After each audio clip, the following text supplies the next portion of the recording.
Hey everyone, how's it going? Welcome to another video. So, this is a little bit of a different video, but then again, I say that for almost every video because they're all very different. Dogs, what are you doing? Dogs are wanting to be in the camera. But yeah, I don't think any of my videos are ever the same videos. I pretty much do random stuff every time. But anyways, so to go along with the theme of different stuff, I'm a little bit different when I approach New Year's resolutions. That is a dog paw. Oh, dogs, get off of me. What are you dogs doing? I'm trying to make a video. All right, but anyways, so I am a little bit different when it comes to, let me just take these dogs. Those silly dogs. They're used to being in the videos, so they don't like it when they're not in the videos. But anyways, so I am a little bit strange when it comes to New Year's resolutions. Yeah, and you're probably thinking, why are you talking about New Year's resolutions right at the end of February, beginning of March, basically? Well, a lot of times I usually don't figure out my New Year's resolutions. I always have a few. I don't figure them out until after New Year's. So I don't think about them at all until New Year's starts and I hear everyone talking about what they want to do this coming year. And then I start to think, well, maybe I should make a few.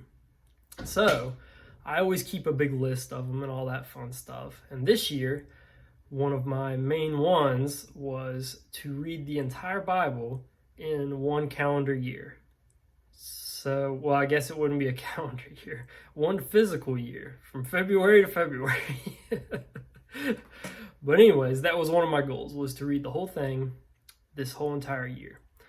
And also, because I wanted to keep myself accountable to that, I challenged Allie to that also, which she was willing to do it, which was awesome.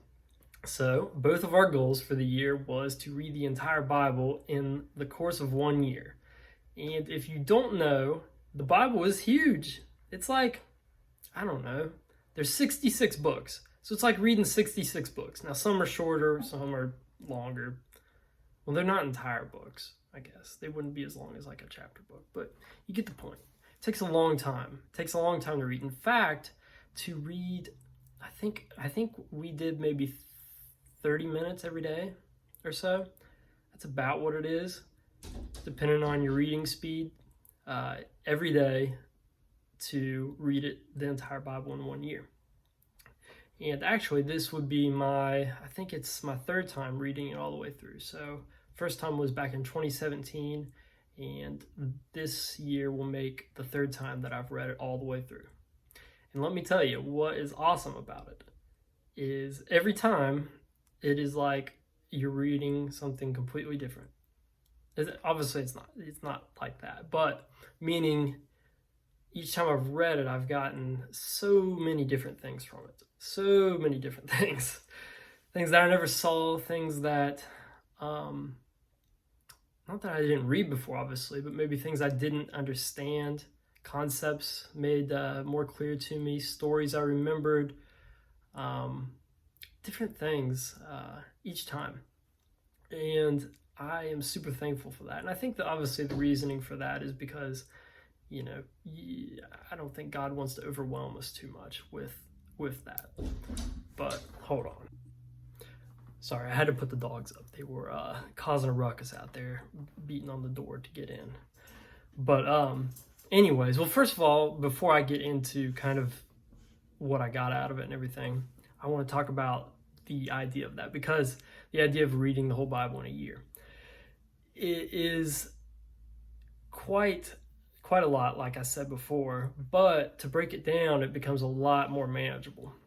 And so most of the time I will use the Bible app, and what we did was we downloaded a plan. And so they have plans on there you can download, and it tracks you through the whole year. So it puts out a section that you're supposed to read each day, and you read it, and then that's your daily thing. And it's cool. It splits it up, part of the Old Testament, part of the New Testament, the Psalms, some of the Psalms, and some of the Proverbs.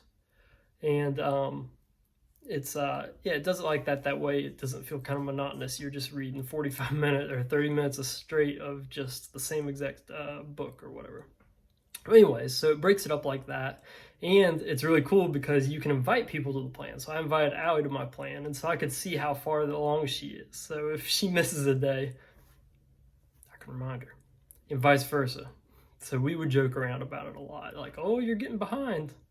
And you can also leave notes on it, which is pretty funny. So sometimes I would comment dumb stuff on there, like, I don't even remember, just put jokes and stuff in there. Not that you should do that, but I like to joke around. So anyways, that's how we went about doing it. And so we read that through. And what's cool about that you can read it like normal, but also if you're in a hurry, then you can listen to it. So a lot of the different versions, they have recorded people reading it, I guess, or robot voices reading it. I don't know, but if you can play it and it'll read it back to you. So if you're in the car, you can listen to that part. So makes it a lot easier when you're real busy, because some days you're just traveling or whatever. So that's how we did it.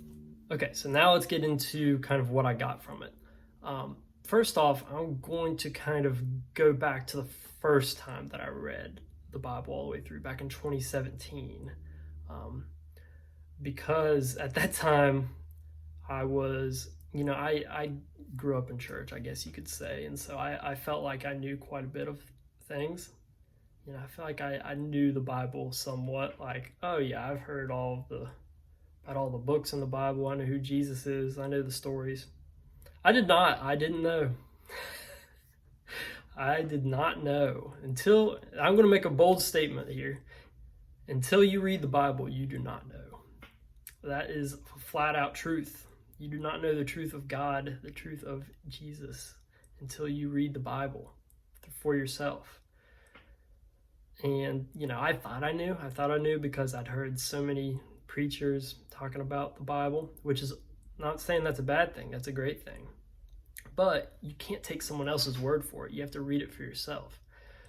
And during that first time reading it through, I learned so many things. So many misconceptions were corrected that I had in my mind.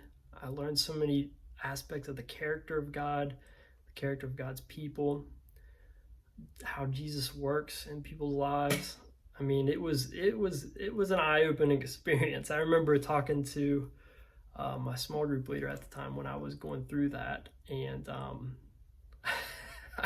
it was like every week I would come to him like, you wouldn't believe what I just read. Like, what do you think of this? What do you think of that? I probably annoyed him to death, but I was super excited about it because it was, it's awesome. It really is. I mean, it's an eye-opening experience reading the story of God, the story of God's people, and what he's doing. I mean, it's legit stuff. And I just want to say, like, especially in today's, well, I guess you can apply that for always, today's day and age, back then, back now, it makes no sense.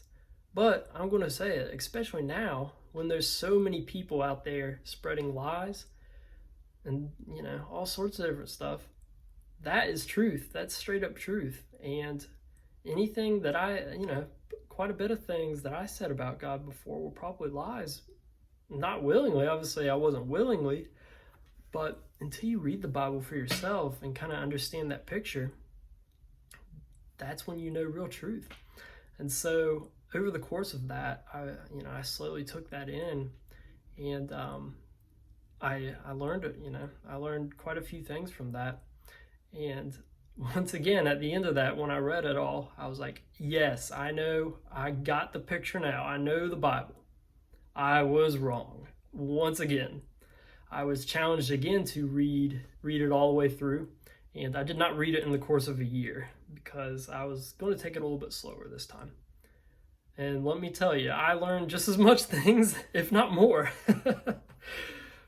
I mean, life-changing stuff. Absolutely life-changing stuff. Altered the course of what I wanted for my life.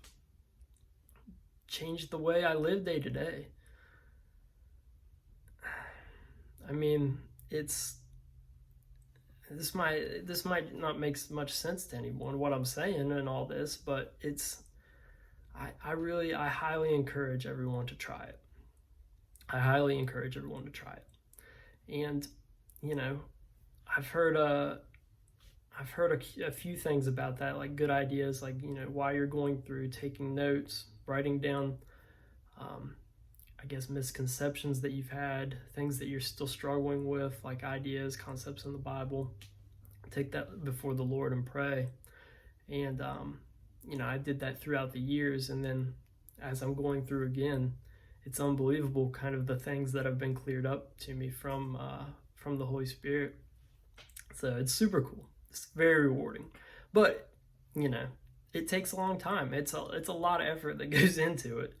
And it takes, because obviously, you know, I don't want to do it every day. There's some days where I'm super pumped to read, but there's some days I don't, and I struggle through it.